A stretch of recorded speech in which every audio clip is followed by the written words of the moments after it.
राजकुमार अश्विन अपने इस प्रतिद्वंदी को हरा देते हैं तो वो बन जाएंगे स्वर्गलोक के नए राजा।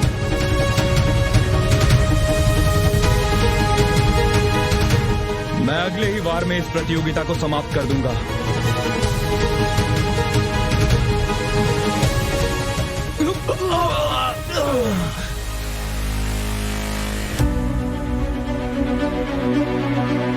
प्रणाम माता, आपका पुत्र विजयी होके लौटा है। उद्धार हो पुत्र अश्विन। आपको विजयी देखकर सारे जयंताशी अति प्रसन्न हैं।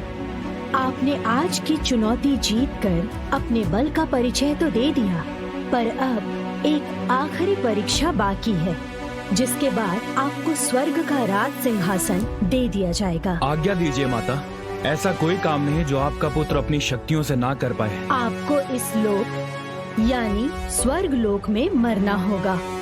अर्थात हम कुछ समझे नहीं माता। आपको स्वर्ग लोक में मरकर धरती लोक में भिक्षा मांगकर रहना होगा।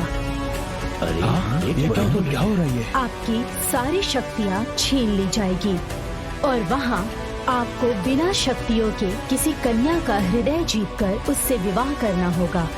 उसके बाद ही आप स्वर्ग के राजा बन सकते हैं। पर माता, ये मैं कैसे करूँगा? इसका जवाब आपको खुद ढूंढना होगा अश्विन।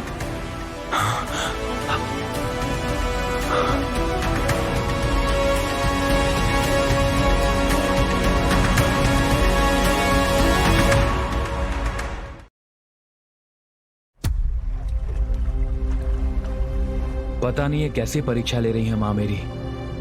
अब भिखारी बनकर कैसे जीतूं मैं हृदय किसी का?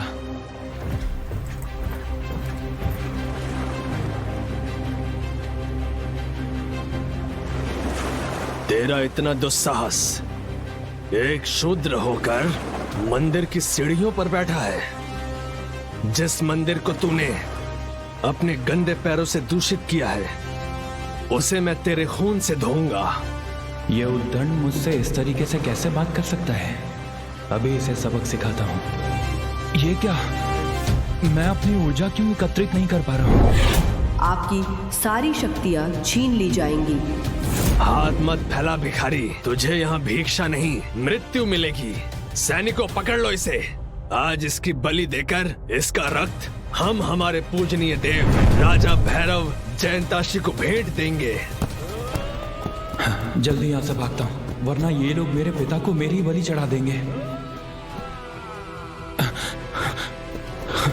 ये पृथ्वी लोक तो मेरी सोच से भी ज्यादा कठिन निकला। न जाने कहाँ मिलेगी मुझे मेरी प्रेमिका।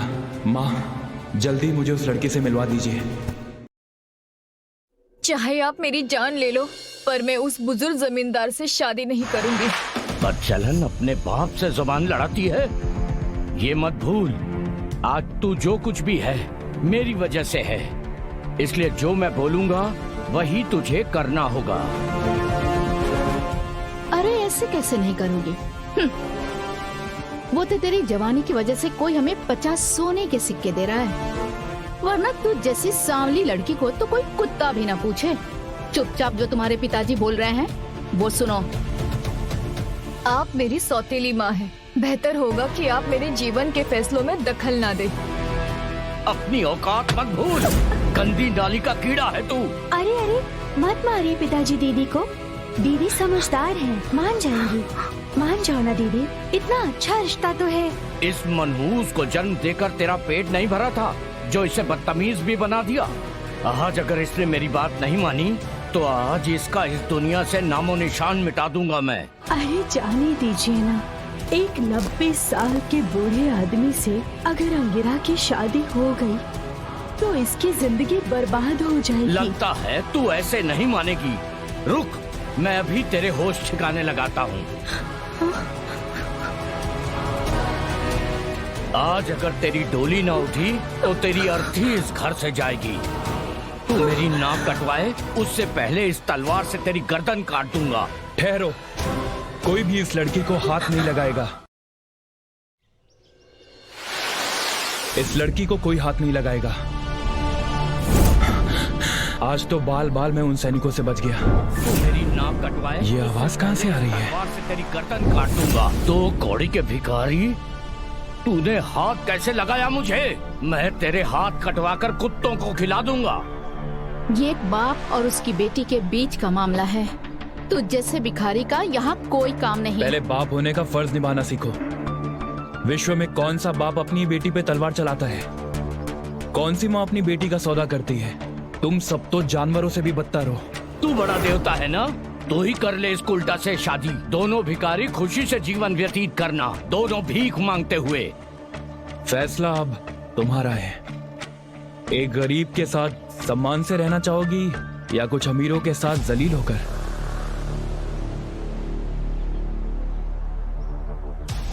मैंने फैसला कर लिया, मैं तुमसे ही शादी करूंगी। मैंने फैसला कर लिया, मैं आपके साथ चलूंगी। चलो, माँ की दी हुई चुनौती पूरी हुई। किसी कन्या का हृदय जीतकर उससे विवाह करना होगा। अब मेरी शक्तियाँ वापस आना शुरू हो जाएंगी। बिना किसी रिश्ते के भी आपने मेरी जान बचाई। अब बाकी का जीवन मैं आप ही के साथ बिताऊंगी। रुको, कहाँ जा रहे हो तुम दोनों? तूने अपनी पुत्री मुझे भीख में दे दी, भूल गया क्या? वही तो, सिर्फ बेटी भीख में दी है और कुछ भी नहीं। मतलब? मैं कुछ समझा नहीं। मतलब ये कि इसके शरीर में जो भी कपड़े धारण किए हुए हैं वो मेरे धन से खरीदे हुए हैं, क्योंकि इसने मेरी आज्ञा का पालन नहीं किया है। तो मेरी किसी भी चीज पर इसका कोई हक नहीं है। अब अगर इसे तुम्हारे साथ जाना है तो ये वस्त्र यहीं छोड़कर जाने होंगे, यानी नग्न होकर जाना होगा।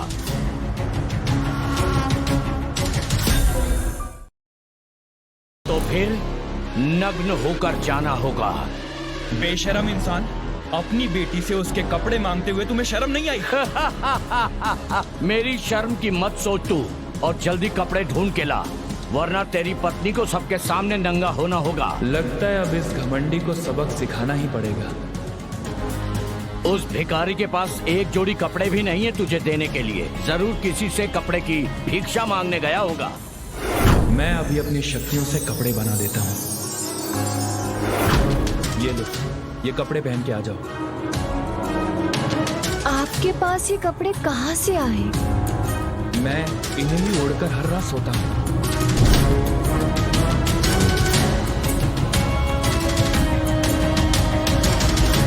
चलिए, अब हम दोनों चलते हैं यहाँ से।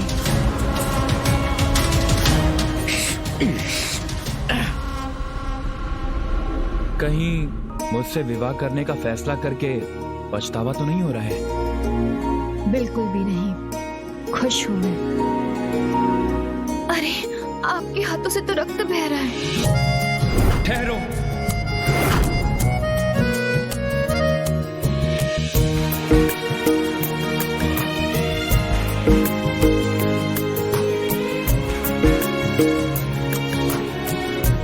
आपने बताया नहीं हम नहर पार करके दूसरी तरफ क्यों जा रहे हैं? मेरा कोई घर ठिकाना तो है नहीं, तो सोचा किसी नई जगह तुम्हारे साथ घर बसाऊं। और नगर में कुछ लोग मेरे पीछे भी पड़े थे। कौन से लोग पीछे पड़े थे आपके, और क्यों? वो रहा वो शूद्र, इस बार हमसे बच नहीं पाएगा। चलाओ तीर और जला दो उन दोनों को।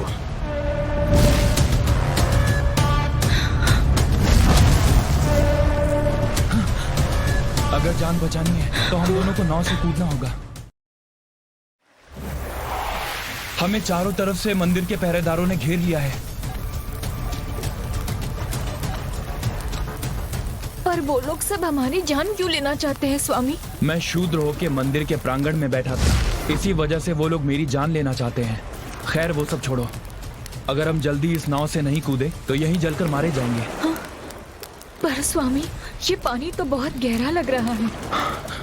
पर नाव के जलने के बाद तो हम वैसे भी डूब ही जाएंगे, और यदि न डूबे तो ये तीरंदाज हमें मार ही देंगे। इस आग की आड़ में हम अभी भाग सकते हैं। जल्दी कूदो, हमारे पास वक्त नहीं है। हे प्रभु, हम दोनों की रक्षा करना। डरो मत, मेरा हाथ पकड़ो, मैं स्वयं तुम्हारी रक्षा करूंगा।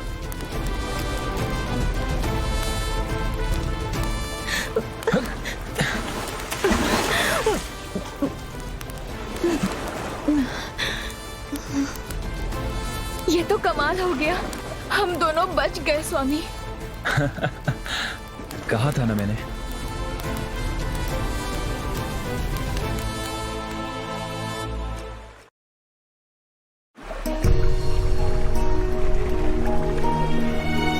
अब हम यहाँ से कहाँ जाएंगे स्वामी? यहीं पास में ही एक खंडहर है, आज रात हम वहीं रुकेंगे, पर उससे पहले हमें विवाह भी तो करना है। हाँ? पर इस जंगल में हम विवाह कैसे करेंगे?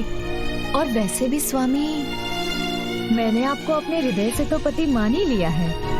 वो सब तुम अपने सोने वाले पति के ऊपर छोड़ दो। तुम मेरा यहीं पे इंतजार करना, मैं अभी आया।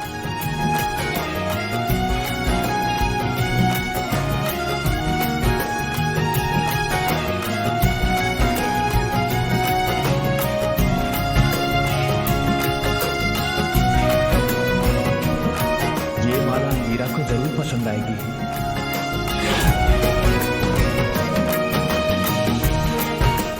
आज से हम दोनों पति पत्नी हैं।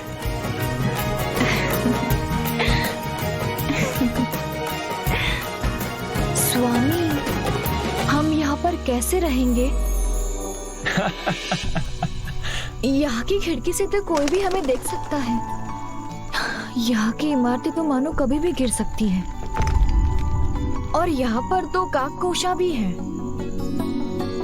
शीघ्र अपनी आंखें बंद कर लो, मुझे तुम्हें कुछ दिखाना है।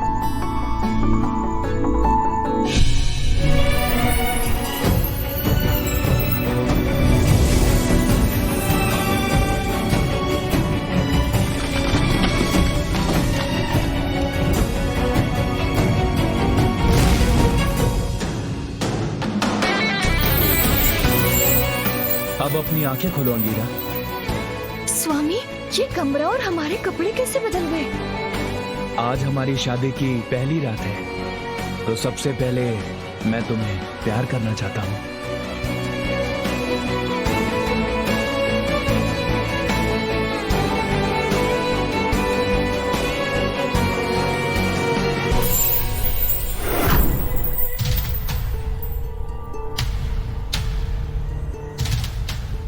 इस समय विघ्न के लिए क्षमा चाहता हूँ युवराज, पर राजमाता का स्वास्थ्य अत्यधिक खराब है, इसलिए आपको शीघ्र अतिशीघ्र स्वर्गलोक लौटना होगा। ठीक है, तुम जाओ, मैं आता हूँ। इस समय इसे नींद से जगाना उचित नहीं होगा, मैं चुपचाप चला जाता हूँ, सुबह तक वापस आ जाऊंगा।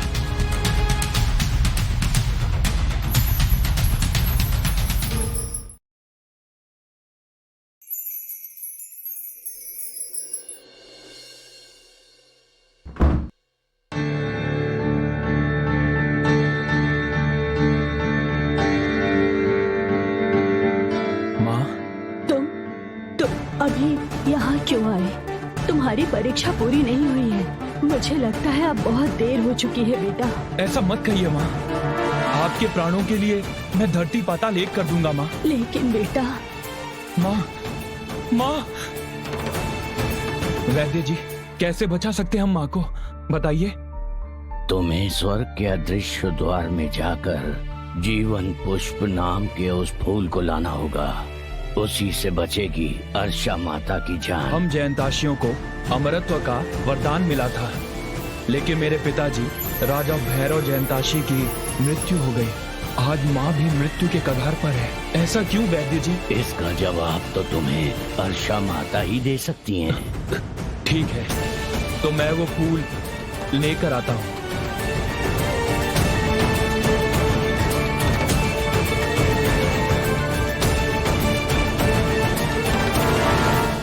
राजकुमार अश्विन, याद रखिएगा, एक समय के बाद अर्षा माता को बचाना मुश्किल होगा। आपका क्या मतलब है? आपके पास जीवन पुष्प लाने के लिए केवल 6 घटक है।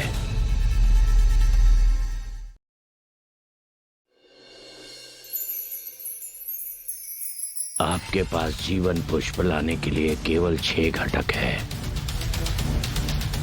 चाहे मुझे स्वर्ग और नर्क का कोना कोना क्यों ना ढूंढना पड़े, मैं किसी भी कीमत पर वो जीवन पुष्प समय पर लाकर रहूंगा। मुझे आज्ञा दे। जब तक राजकुमार अश्विन जीवन पुष्प लेकर नहीं आते, तब तक अर्चा माता की सांसें चलती रहनी चाहिए।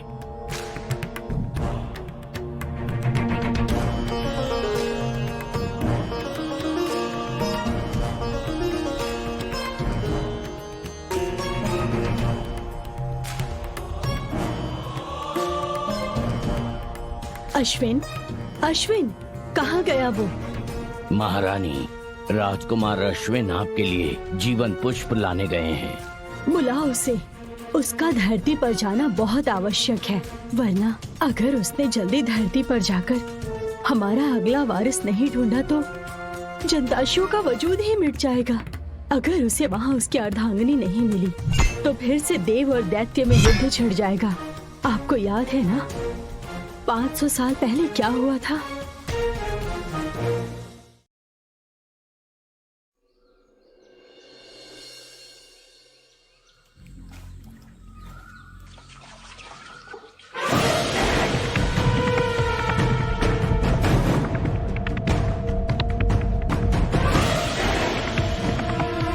सुन रहे कुलटा, जल्दी जल्दी हाथ चला। मैं मेहनत कर तो रही हूँ माँ। यहाँ का साबुन भी तेरे उस भिखारी के झोपड़े से महंगा होगा। हाथ धो के इस्तेमाल कर, समझी? बहुत दर्द हो रहा है माँ। लगता है तू ऐसे नहीं मानेगी। अजी सुनते हो? ये बदचलन कुलटा मुझसे जुबान लड़ा रही है। अगर आज हमारे आने वाले मेहमान को कोई भी तकलीफ हुई तो ये तेरी जिंदगी का आखिरी दिन होगा। पिताजी, मैं आपकी बेटी हूँ, नौकरानी नहीं। लातों के भूत बातों से नहीं मानते।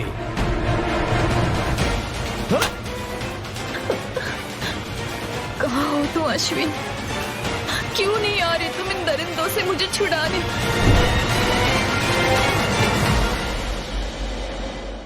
इनकी सांसें तो रुक रही हैं।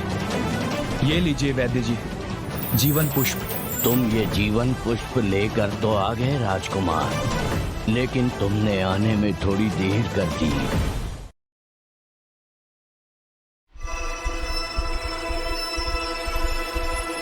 मैं अपनी माता को बचाकर ही रहूंगा, उन्हें कुछ भी नहीं होने दूंगा। ये लीजिए वैद्य जी, जीवन पुष्प। तुम ये जीवन पुष्प लेकर तो आ गए राजकुमार, लेकिन तुमने आने में थोड़ी देर कर दी। लेकिन अभी हम उम्मीद छोड़ नहीं सकते, प्रयत्न अवश्य कर सकते हैं।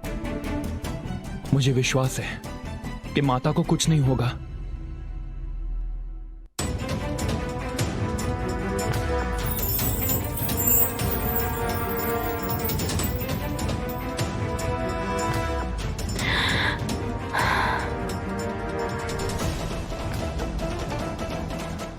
अश्विन, तुम यहाँ क्या कर रहे हो?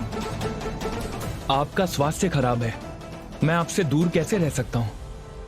मेरे पुत्र होने से पहले तुम जयंतशी के होने वाले राजा हो, और शीघ्र ही यदि तुमने धरती पर जाकर अपना कार्य पूर्ण नहीं किया तो पूरा जयंतशी नष्ट हो जाएगा। जाओ अश्विन, तुम धरती पर जाकर अपनी परीक्षा पूरी करो। माँ, मैंने एक निस्वार्थ कन्या ढूंढ के उससे शादी भी कर ली है। बहुत अच्छे, बस अब तुम जयंताशियों को एक कुल दीपक दे दो।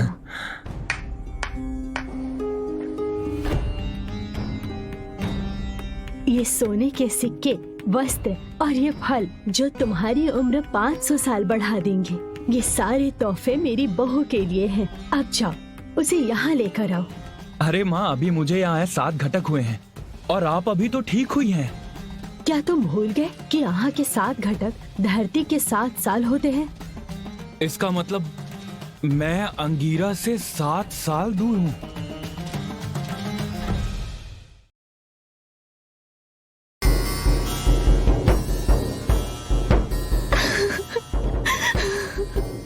आज तुम्हारी बहन वंशिका और उसके पति के आने से पहले यदि तुमने घर का सारा काम खत्म नहीं किया तो अब मैं तुम्हारे साथ जो करूंगा उसके सामने ये थप्पड़ तुम्हें दया प्रतीत होगा। अपनी ही बेटी से इतनी बेरहमी से क्यों पेश आ रहे हैं आप? छोड़ दीजिए उसे। लगता है किरण तू ये भूल रही है, तेरी ये कुतिया और इसके 2 ये पिल्ले यहाँ मुफ्त में पल रहे हैं। अगर इस घर में रहना है तो नौकर बन के रहना होगा।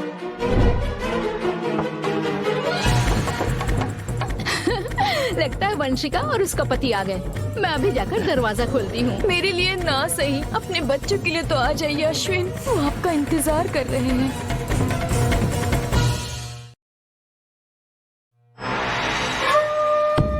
अरे ऐसे क्यों जा रही हो?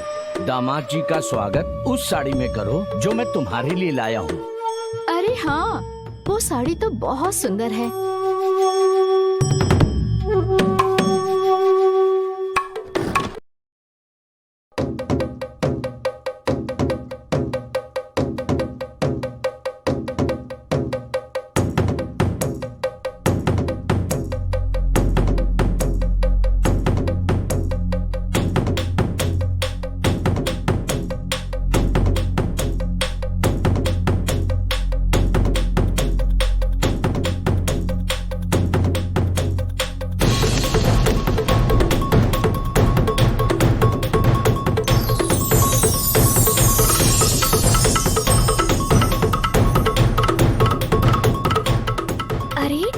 बच्चे तो राजकुमार अश्विन के संतान हैं।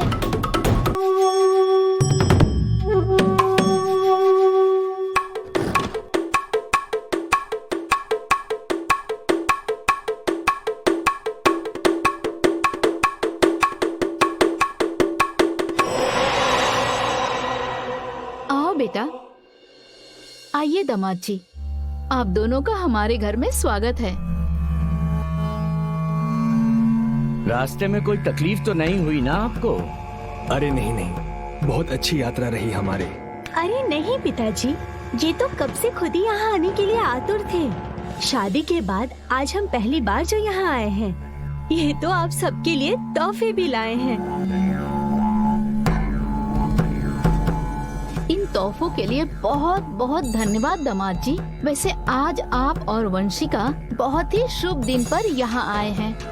आज हमारे देव राजा भैरव जयंताशी की जयंती है। हम सब उनके मंदिर चल के खूब धन वर्षा की प्रार्थना करेंगे।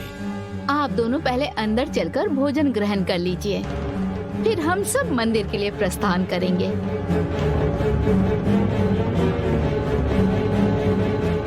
आज हमारे राजवंश कुल को भैरव जयंताशी का आशीर्वाद मिलना ही चाहिए। ठीक है स्वामी, आप पिताजी के साथ जाइए, मैं माँ के साथ कुछ बात करके आती हूँ। माँ, इन भिखारियों को भी साथ लेकर चलते हैं। क्या? रुको वंशिका, तुमने इन भिखारियों को अपने साथ चलने के लिए क्यों कहा? माँ, आज पूरा गांव मंदिर आएगा। आज ही मौका है इनकी असलियत सबको दिखाने का। वाह बेटी वाह, क्या दिमाग पाया है।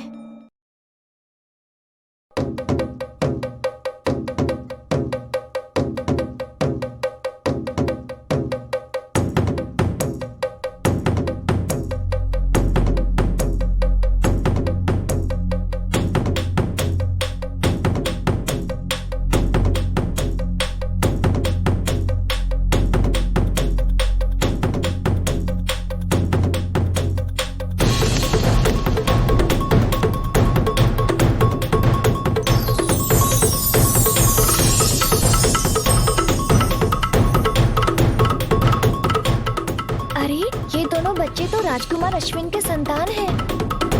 हाँ, और हमारा काम है उनका ध्यान रखना। क्या तुम भूल गए? हम बिना जयंताशियों की इजाजत के किसी भी मनुष्य के पास नहीं जा सकते, चाहे उनमें जयंताशियों का खून ही क्यों न हो। हे राजा भैरव, हमारे परिवार को ढेर सारा सुख और समृद्धि दे। ए बदजात, चल यहाँ आकर देव के पैर छू। अरे, इस मूर्ख बुद्धि को इतनी समझ होती तो ये भिखारी से शादी नहीं करती। अब बच्चों के सामने ऐसा क्यों बोल रही है माँ? खड़ी क्या है? अगर तूने आज उन्हें भड़काया तो मुझसे बुरा कोई नहीं होगा। चल दंडवत कर। ये क्या? जो खुद हमारे देव के ही अंश है वही झुकेंगे? ऐसा अनर्थ नहीं होना चाहिए। रुक जाइए, रुक जाइए।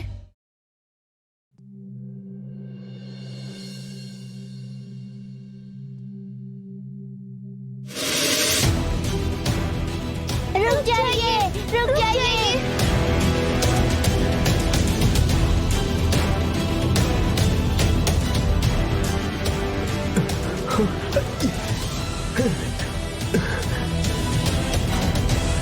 हे भगवान, जनताशियों के वारिस को ऐसे किसी इंसान के कहने पर झुकना पड़े, ये हमारे देव को हरगिज बर्दाश्त नहीं होगा। किस कमबख्त की वजह से ये हुआ? न जाने किसके दुष्कर्मों की वजह से हमारे भगवान श्री भैरव जयंताशी को क्रोध आ गया। हम तो व्यापारी लोग हैं, शांति से यहाँ आकर प्रभु के दर्शन करते हैं। हमने तो नहीं किया होगा। हमारे भगवान को किसने क्रोधित किया? इन बदजातों की वजह से हुआ होगा ये, खासकर इस चुड़ैल के इन 2 पिल्लों की वजह से। क्या?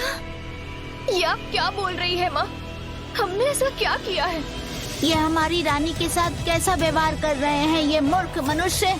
क्या इन्हें समझ में नहीं आ रहा कि हमारे प्रभु को क्रोध इसलिए आया है क्योंकि हमारी रानी का सर जबरदस्ती हमारे सामने झुकाया जा रहा है?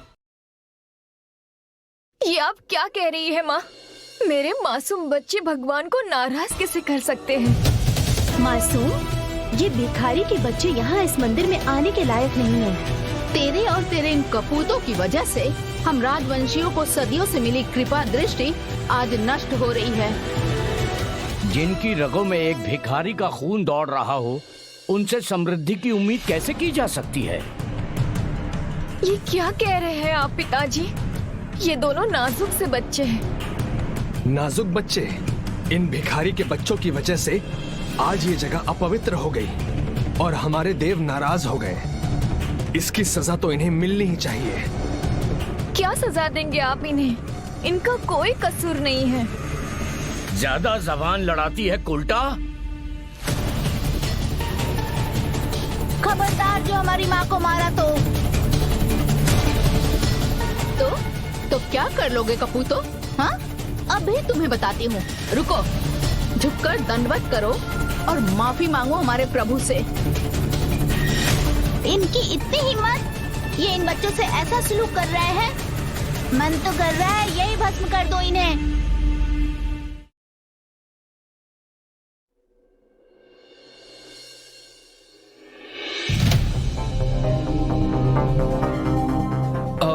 आप क्या बोल रही हैं माँ?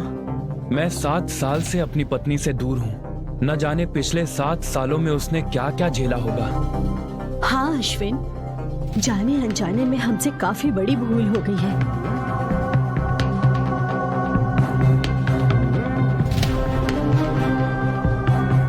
अब और विलंब ना करो, जल्द जाकर हमारी बहू और जयंताशियों की होने वाली महारानी को ले आओ।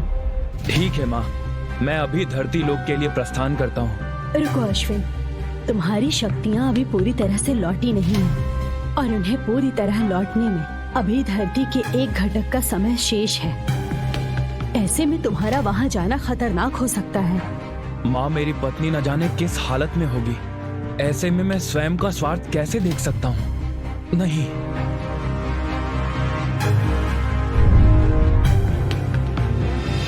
हम आपको जाने से नहीं रोक रहे हैं, पर अपने साथ ये ले जाएंगे।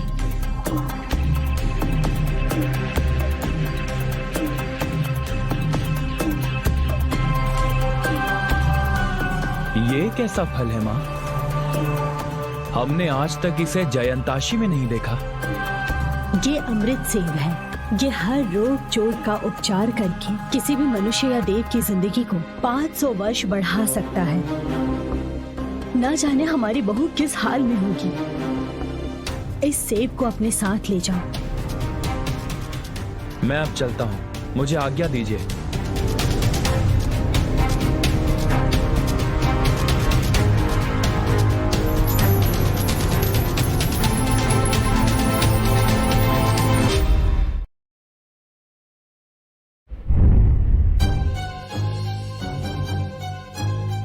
मुझे जल्द से जल्द अंगीरा को ढूंढना होगा। न जाने वो किस हालत में होगी। तू जैसी भिखारी को मंदिर में लाकर हमसे बहुत बड़ी गलती हो गई। आज तेरे और तेरे पिल्लों की वजह से हमारे प्रभु जयंताशी क्रोधित हो गए हैं। मुझे तो लगता है अब वो तेरे और तेरे पिल्लों के रक्त से ही शांत होंगे। ये औरत तो हमारी देवी अंगीरा की बलि देने की बात कर रही है। हाँ, अब लगता है हमें सामने आना ही पड़ेगा। फिर भले ही हमें इसके लिए स्वर्ग से दंड दे दिया जाए। क्या कहा आपने? मेरे बच्चों की बलि देंगे? खबरदार, अगर मेरे और मेरे बच्चों के नजदीक आने की कोशिश भी की आपने तो मुझसे बुरा कोई नहीं होगा।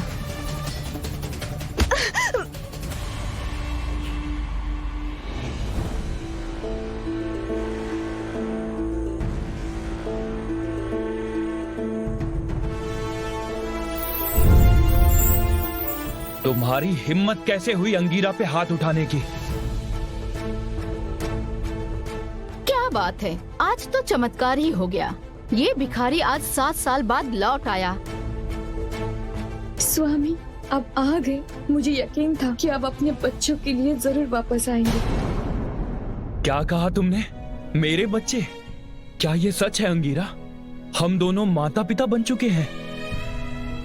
हाँ स्वामी, आपके जाते ही मुझे पता चला कि मैं माँ बनने वाली हूँ। यह आपका पुत्र आदित्य है। प्रणाम पिताजी, हम आपको देखकर अत्यंत प्रसन्न हैं। और ये है आपकी पुत्री गीता।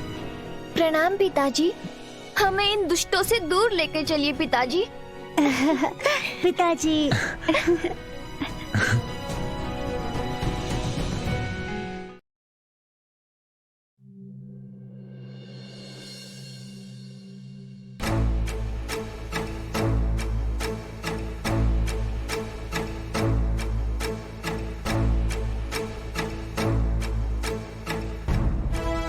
तुम जैसे मनुष्यों की वजह से हम देवताओं का मानव जाति से विश्वास उठता जा रहा है। तुम जैसे लोग ही जघन्य पाप करते हो और धर्म की आड़ में उसे न्याय कहते हो। अगर तुम में से किसी ने भी मेरी अर्धांगिनी और मेरी संतानों की तरफ आंख उठा के भी देखा तो मैं तुम्हारा वो हाल करूंगा कि तुम मेरे पिता भैरव जयंताशी से नर्क की विनती करोगे। लगता है इस भिखारी ने इतना कचरा खा लिया है कि इसका दिमाग ही कचरा हो गया है। देखो तो, खुद को भगवान समझ रहा है और कपड़े भी भगवान जैसे पहने हुए हैं। ये मुकुट, ये सोने की जरी वाले कपड़े, ये मोती वाले जूते किस नाट्य मंच से चुरा के लाए हो भिखारी? जो भी हो स्वामी, बड़े ही शुभ दिन पे लौटा है ये भिखारी। आज से 5000 साल पूर्व उज्जैन में दैत्यों का राज हुआ करता था। दैत्य कभी भी मनुष्य की बेटियों को उठाकर ले जाया करते थे। फिर एक दिन हम मनुष्यों की विनती पर स्वर्ग के देवता भैरव जयंताशी देवताओं की सेना लेकर उज्जैन की धरती पर आए और हमें दैत्यों से मुक्ति दिलाई। उसी दिन से हम सब उस दिन को जयंताशी दिवस के त्योहार के नाम से मनाते हैं और अपने पूज्य भैरव जयंताशी से कामना करते हैं। अब अगर राजा जयंताशी हमसे क्रोधित हो गए तो उनकी कृपा उज्जैन से चली जाएगी। तुम भिखारियों के गंदे बर्ताव की वजह से हमारे प्रभु क्रोधित हुए हैं। अब तुम्हारे रक्त से ही वो प्रसन्न होंगे। सैनिकों, जल्दी से इन भिखारियों को पकड़ लो और इनकी बलि देने की तैयारी करो।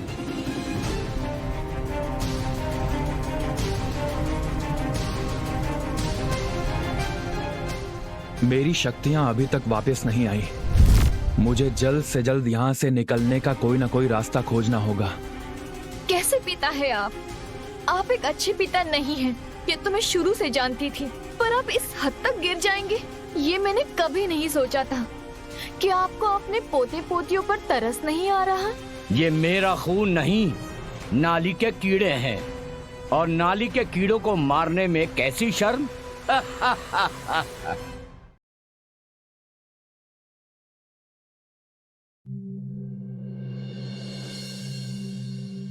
तुम्हारी इतनी हिम्मत कि मुझ पर और मेरे परिवार पर हाथ उठाओ।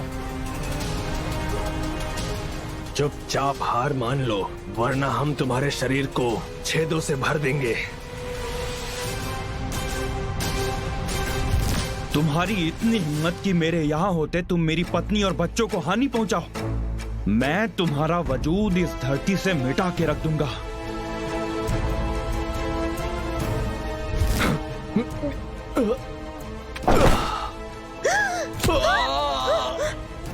ये क्या था स्वामी? जरूर इस भिखारी ने कहीं से जादू टोना सीख लिया है। हमें जल्दी से जल्दी इसे खत्म करना होगा। बिल्कुल सही कह रही हो सुनैना। सैनिकों आओ, जल्दी हमला करो इन पर।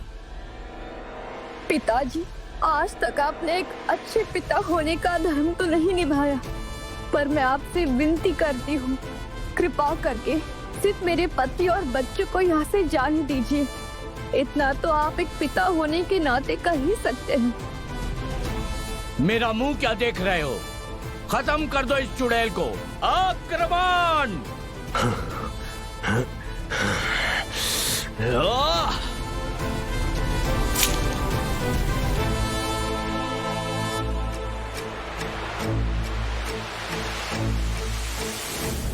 अंगीरा, अंगीरा, तुम चिंता मत करो, मैं तुम्हें कुछ नहीं होने दूंगा। उपेंद्र, अगर इस दुनिया में नर्क नहीं भी है तो मैं तेरे लिए नर्क बना दूंगा।